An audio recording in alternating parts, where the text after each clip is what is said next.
Bakit ka magre-resign? May nahanap ka na bang trabaho?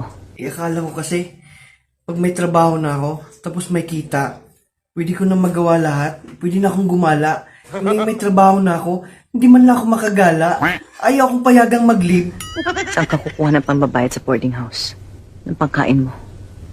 Kaya nga ako nandito para manghiram sa'yo, Terry. Wag mo akong materi-teri!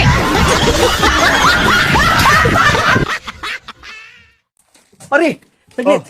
Pare naman, kahapon pa ako nag-aabang sa'yo eh. Ha? Pre, kailangan ko na yung pera. Yung utang mo. Ha? Magkano ba yun? 350. 350? Ikaw kala mo maisan mo ako Oh. Ay, salamat. 1, 2, 3. Ano to? Oh, magkano ba utang ko sa'yo? 350, di ba? Oh, 350. Oo nga pala, no? 350, 350, 1, 2,